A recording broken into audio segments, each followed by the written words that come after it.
अस्सलाम वालेकुम, welcome to my YouTube channel smart learning. First year English की unit number 7 choice of career, इसकी exercise इस video के अंदर हम कवर करेंगे। Unit number 6 mother to son जो एक पोएम है उसकी एक्सरसाइज रहती है। इंशाल्लाह ये 7th 8th चैप्टर हम देखते हैं, उसके बाद वो वीडियो भी मैं अपलोड कर दूँगा। तो चलें, इसके सबसे पहले ग्लॉसरी के कुछ वर्ड्स हैं उनके मीनिंग देख लेते हैं। कैरियर पहला वर्ड है पेशे का जो दौरानिया होता है। मिसाल के तौर पे कोई बंदा जैसे क्रिकेट में देख लें डेब्यू करता है और रिटायरमेंट तक जो सारा वो दौरानिया होता है उसको हम क्या कहते हैं, कैरियर। तो किसी भी प्रोफेशन का ये हो सकता है। फिर मॉन्टेसरी किसको कहते हैं? इब्तदाई तालीम का एक तरीका है, ये सीखने में आज़ादी होती है इसके अंदर। A system of education for young children that seeks to develop natural interest and activities rather than use formal teaching method. तो जो हमारे रस्मी तरीका तदरीस होते हैं उनसे ये डिफरेंट होता है, जिसमें सीखने की आज़ादी होती है बच्चों को। फिर अब मोटिव्स मकासद को कहते हैं, a reason for doing something, वजूहात या इरादे भी हो सकते हैं। न्यूमरेसी कहते हैं रियाजी समझने की सलाहियत। Ability to understand and work with numbers, मतलब जो हिसाब किताब या नंबर्स होते हैं, इदाद व शुमार, उनको समझने की सलाहियत। पेडियाट्रिक्स कहते हैं बच्चों के इलाज से मुतल्लक। तो इसका अगर एंटोनिम देखें तो जेरियाट्रिक्स हो सकता है, जेरियाट्रिक्स, ठीक है, GER और आगे इसी तरह स्पेलिंग हो जाएंगे जेरियाट्रिक, बूढ़ों के इमराज से मुतल्लक। तो फिर है प्रेगमेटिक। प्रेगमेटिक कहते हैं अमली या हकीकत पसंद, ठीक है, जो किसको देखता हो, प्रैक्टिकल उसका नज़रिया होना चाहिए, किसी चीज़ को अमली तौर पे देखे तो उसको प्रेगमेटिक कहते हैं। जैसे आप पेडागॉजी में देखते होंगे प्रेगमेटिज्म। उसका एंटोनिम क्या होता है? जो थ्योरेटिकल, जिसकी कंसिडरेशंस हो, जो नज़रियाती बंदा हो, ख्याली हो, तो उसको आइडियलिस्टिक कहते हैं, आइडियलिस्टिक। रिफ्लेक्ट कहते हैं गौर करना, और रेट्रोस्पेक्शन कहते हैं माजी पर नज़र डालना, पिछली बातों पर गौर करना। तो ये कुछ इसके वर्ड्स मीनिंग देखते हैं। इसके अंदर जो है ज़्यादा कुछ नहीं है एक्सरसाइज के अंदर, बस फार्मल लेटर है, क्योंकि ग्रामर इसके अंदर नहीं है। फार्मल लेटर देखेंगे कि लेटर वो क्या होता है और उसका जो पैटर्न है उसको हम देखेंगे बस, और आगे एक लेटर लिखा होगा, ज़्यादा चीज़ें इसके अंदर मौजूद नहीं है। तो अब देख लेते हैं जी writing of formal letter. Rules क्या है इसके लिए? English, there are number of conventions that you should be used when writing a formal or business letter. तो एक तो फार्मल को लेटर को बिजनेस लेटर भी कहा जाता है, ऑफिशियल लेटर जो होता है। इसके अंदर आपने देखना है कि फार्मल लैंग्वेज यूज़ करनी है, सीरियसनेस होनी चाहिए, पोलाइट तरीका आपका होना चाहिए, और इनफॉर्मल लैंग्वेज जैसे कि कंट्रैक्शंस वगैरह का आपने इस्तेमाल नहीं करना। मेन चीज़ हम देखते हैं इसके अंदर कि आपका जो पैटर्न होगा वो क्या होगा। सबसे पहले आप लिखेंगे अपना एड्रेस, योर एड्रेस। जो बंदा खत भेज रहा है वो अपना एड्रेस लिखेगा। द रिटर्न एड्रेस, मतलब कि खत मैं अगर भेज रहा हूँ तो मैं अपना एड्रेस लिखूंगा, जिसको हम रिटर्न एड्रेस भी कहते हैं, जिसके ऊपर वापस उसका रिप्लाई आएगा। Should be return in the top left, ये भी आपने जहन में रखना है कि ये किधर होना चाहिए। अगर ये पेज है तो इसके लेफ्ट साइड पे, ये लेफ्ट है ये राइट है, तो इधर टॉप पे होना चाहिए, टॉप लेफ्ट पे, ठीक है। Corner of the letter, letter का, क्योंकि जाहिर सी बात है किसी पेज पे लिखा जाएगा, जब भी आप कंपोज करेंगे तो आप टॉप लेफ्ट कॉर्नर पे अपना एड्रेस लिखेंगे जो बंदा भेज रहा है। उसके बाद ये चीज़ भी आपने जहन में रखनी है, अवॉइड पुटिंग कॉमास और full stops at the end of lines. तो जो लाइंस आप ख़त्म करेंगे, अपना एड्रेस लिखेंगे, नेक्स्ट में आपको वो पैटर्न बताऊंगा भी, तो वहाँ पे आपने ना ही कामा इस्तेमाल करना है ना ही फुल स्टॉप इस्तेमाल करना है लाइंस के एंड पे। उस अपने एड्रेस के बाद दूसरी चीज़ आपने क्या लिखनी है? डेट लिखनी है। और डेट का क्या आपके पास फॉर्मेट होना चाहिए? ये फॉर्मेट होना चाहिए कि आपने पहले लिखना है जी 10th, उसके बाद अप्रैल, महीना जो है वो किस तरह होना चाहिए? वर्ड के अंदर होना चाहिए, अप्रैल, मई, जून, जुलाई, इस तरह। और आगे आपने साल लिख देना है, पहले 10th, अगर 15th होता तो 15th, आगे अगर महीना जून का होता तो जून, और फिर 2025। फिर जी दूसरा पॉइंट है, डेट लिखने के बाद address of the person you are writing to. तो जो रिसीवर है जिसको आप खत लिख रहे हैं उसका एड्रेस उसके नीचे लिखें, पहले अपना एड्रेस, फिर डेट, फिर उस बंदे का एड्रेस जिसको आप खत भेज रहे हैं। The address should be written on the left, ये भी उधर ही लिखना है लेफ्ट साइड पे, बिलो योर एड्रेस, अपने एड्रेस के नीचे। अपना एड्रेस लिखा, उसके नीचे डेट लिखी, उसके नीचे उस बंदे का एड्रेस। नेक्स्ट है जी सैल्यूटेशन और ग्रीटिंग्स। फिर आदाब कहें, ठीक है, जो मोदबाना आदाब वगैरह करते हैं, जैसे डियर सर, इस तरह डियर मैडम, तो ये अल्फाज आप लिखें, डियर सर और मैडम। उसके बाद आपने कामा का इस्तेमाल लाजमी करना है। अब यहाँ नीचे देखें, ऊपर डियर सर या मैडम है, नीचे है डियर मिस्टर एबरार। तो अगर आप किसी बंदे को उसका नाम आपको आता है तो फिर तो आप नाम लिखें, नहीं आता तो सर या मैडम से उसको मुखातब करें, लेकिन उसके बाद कामा लाजमी यूज़ करना है सैल्यूटेशन में। If you do not know the name of the person you are writing to, use this. It is always advisable to try to find out a name, a comma is needed. ये point लाजमी है कि कामा आप लाजमी इस्तेमाल करें, ज़रूरत होगा।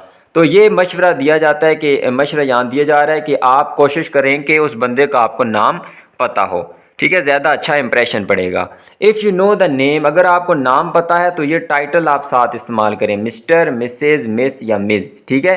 तो मिस्टर लड़के के लिए हो गया, मिसेज जो शादीशुदा औरत होती है उसके लिए, और मिस किसके लिए इस्तेमाल होता है, जो बैचलर होती है, ठीक है। बैचलर तो कुंवारे लड़के को कहते हैं स्पिंस्टर, ठीक है, क्या कह सकते हैं हम, स्पिंस्टर जो होगी वो कुंवारी लड़की को कहते हैं, ठीक है। इसका मुज़क्कर मोनस है स्पिंस्टर। बैचलर हो गया कुंवारा लड़का और स्पिंस्टर कुंवारी लड़की, तो उसके लिए मिस का वर्ड इस्तेमाल करेंगे। लेकिन अगर आपको नहीं पता कि वो मैरिड है या अनमैरिड है तो उसके लिए आप क्या यूज़ करेंगे, ये आप यूज़ कर सकते हैं मिस, ठीक है। ये दोनों के लिए इस्तेमाल हो सकता है, डॉक्टर के लिए डॉक्टर, मैरिड के लिए मिसेज, अनमैरिड के लिए मिस, और ये दोनों के लिए इस्तेमाल हो सकता है।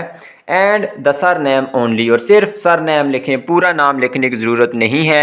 If you are writing to a women and do not know if she uses Mrs or miss, you can use miss which is use for both married and single women. तो ये वर्ड जो है दोनों शादीशुदा और गैर शादीशुदा औरतों के लिए इस्तेमाल हो सकता है। Note the comma after Mr Abrar, तो ये लड़का था तो लड़के के लिए जाहिर सी बात है मिस्टर ही आएगा, जो भी हो, शादीशुदा हो या ना हो। उसके बाद आपने कामा का इस्तेमाल लाजमी करना है। फिर ये भी बड़ा मेन पॉइंट है, आपने इसको याद रखना है कि अगर आपने जो सैल्यूटेशन है वो इस तरह लिखी है, डियर सर या डियर मैडम, मतलब आप उस बंदे का नाम आपको नहीं पता, तो आपने जो एंडिंग करनी है वो यूअर्स फेथफुली पे करनी है और उसके बाद कामा का इस्तेमाल करना है।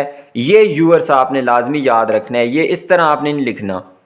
यहाँ पे ज़्यादातर मिस्टेक होती है कि ये यहाँ पे एपोस्ट्रॉफी लगा दी जाती है, तो एपोस्ट्रॉफी का इस्तेमाल नहीं करना, एस को आपने जोड़ के लिखना है, यूअर्स फेथफुली। ये कब फेथफुली का वर्ड इस्तेमाल करना है, जब आपने ये डियर सर लिखा हो, मतलब आप उस बंदे का नाम नहीं जानते। अगर आप नाम जानते हैं, डियर मिस्टर एबरार या डियर मिस, जो भी लिखा हुआ आपने, मतलब आप उसको जानते हैं, तो फिर आपने एंडिंग फेथफुली पे नहीं करनी, बल्कि किस पे करनी है, सिंसियरली पे। यूअर्स तो वैसे ही होगा, ये बड़ा मेन पॉइंट था। फिर आपने अपना सिग्नेचर कर देना है और अपना नाम लिख लें जी, ब्रैकेट के अंदर ब्रैकेट वगैरह लगा के। जाहिर सी बात है दरमियान में बॉडी भी होती है, एंडिंग से दरमियान में जाहिर सी बात है मेन पॉइंट बॉडी है, आप क्या लिखना चाहते हैं। तो 3 अगर आप पैराग्राफ लिखें तो पहले पैराग्राफ के अंदर आपने क्या करना है, टू मेक एन इंक्वायरी, किसी चीज़ के बारे में पूछ गछ करें, कोई कंप्लेंट करें, शिकायत करें। ये देखें कंप्लेंट नाउन है, ठीक है। अगर वर्ड आप देखें कंप्लेन, PLAIN, तो वो वर्ब होता है शिकायत करना, टी लगाएंगे तो वो हो जाएगा, ये नाउन बन जाएगा शिकायत। अगर टी न लगाएं, एन के बाद ANT लगा दें, कंप्लेनेंट, तो वो शिकायत करनिंदा हो जाएगा, शिकायत करने वाला। या किसी चीज़ के बारे में रिक्वेस्ट करते हैं तो वो पहले पैराग्राफ में आप करें। दूसरे पैराग्राफ में अपने लेटर के मतलब कोई भी रेलेवेंट इन्फॉर्मेशन है, जाहिर सी बात है आप इन्फॉर्मेशन देंगे, इस हाथ के पीछे लिखने की वजह क्या है वो आप बयान करें। फिर जो लास्ट पैराग्राफ होगा उसमें आप लिखेंगे क्या जो एक्शन है, वो जो आप लेटर लिख रहे हैं इसके ऊपर क्या एक्शन जो है आप एक्सपेक्ट कर रहे हैं, जो रिसिपिएंट है कि उसको वो लेना चाहिए। रिसिपिएंट जो इसको रिसीव कर रहा है, जिसको भी आपने किसी दफ्तर को हाथ लिखा है, किसी भी ऑफिस को या किसी सरकारी अदारे को, तो आप क्या एक्शन चाहते हैं वो आप आखिरी पैराग्राफ में लिखें। फिर जी यहाँ पे एक फॉर्मल लेटर का लेआउट बना हुआ है, यहाँ पे सबसे पहले अपना एड्रेस, फिर उसके बाद डेट, उसके बाद रिसिपिएंट का एड्रेस, जो रिसीवर होगा उसका एड्रेस, फिर उसके बाद greeting, sir, madam, Abrar, Anas, कुछ भी लिखें, उसके बाद कामा, उसके बाद आपने पहला topic sentence what is the letter about, ठीक है। उसके बाद main body of the letter, फिर उसके बाद यूर सिंसियरली, मतलब ये यहाँ पे पहला पैराग्राफ, दूसरा पैराग्राफ, वो सारी चीज़ें लिखें, बॉडी लिखें। फिर यहाँ पे यूअर्स फेथफुली अगर आपको नाम नहीं पता, सिंसियरली अगर आपको नाम पता है, उसके बाद कामा, फिर सिग्नेचर और उसके बाद ब्रैकेट में आप अपना नाम लिखते हैं। फिर यहाँ पे एक एग्जांपल भी है जी, सबसे पहले एड्रेस लिखा हुआ है, ये देखें, इसके बाद ये आपका सेंडर का एड्रेस है और उसके बाद क्या है जी, डेट लिख दी है इसने। फिर यहाँ पे देख लें जी, मिस्टर इब्रार खान, ये उस बंदे का एड्रेस है जो रिसीवर है, जो इसको रिसीव करेगा। फिर उसके बाद डियर मिस्टर इब्रार लिख दिया और यहाँ पे कामा का इस्तेमाल लाजमी करना है। फिर उसके बाद यहाँ पे पहला पैराग्राफ हो गया, फिर दूसरा, फिर उसके बाद जो एक्शन लेना चाहिए वो उसने लिख दिया है। लास्ट में इसने सिंसियरली लिखा है और यहाँ भी कामा का आपने इस्तेमाल करना है। अब सिंसियरली क्यों इसने यूज़ किया, क्योंकि हम इस बंदे का नाम जानते हैं जिसको हम खत लिख रहे हैं, अबरार को, तो इस वजह से हमने क्या वर्ड यूज़ किया, सिंसियरली। इससे हमें पता चल गया वी नो द रिसिपिएंट्स नेम। अगर नहीं जानते तो यूअर्स फेथफुली का इस्तेमाल करें। फिर उसके बाद उसने अपना नाम लिख दिया है या सिग्नेचर, जो भी करना चाहे, ब्रैकेट भी आप डाल सकते हैं। तो ये पैटर्न था फॉर्मल लेटर लिखने का। उम्मीद करता हूँ कि आपको ये वीडियो पसंद आई होगी। एसएसटी जनरल की बस ये कुछ मेन पॉइंट्स जो मैंने शेयर किए हैं, आपने इनको ध्यान में रखना है। हमारी यूनिट नंबर 6 रहती है इंशाल्लाह। ये 2-3 वीडियोस मैंने बना ली हैं पहले से 8 और 9 चैप्टर की, तो कुछ मसरूफियात हैं, इस वजह से मैं 6th यूनिट की वीडियो अभी नहीं बना सका। तो 2-3 वीडियोस आप देख लें, 7th 8th 9th चैप्टर की। इंशाल्लाह 6th चैप्टर की भी मैं वीडियो अपलोड कर दूँगा। तो वीडियो अच्छी लगी है तो इसको लाइक कर दें, चैनल को सब्सक्राइब कर दें। अल्लाह हाफिज़।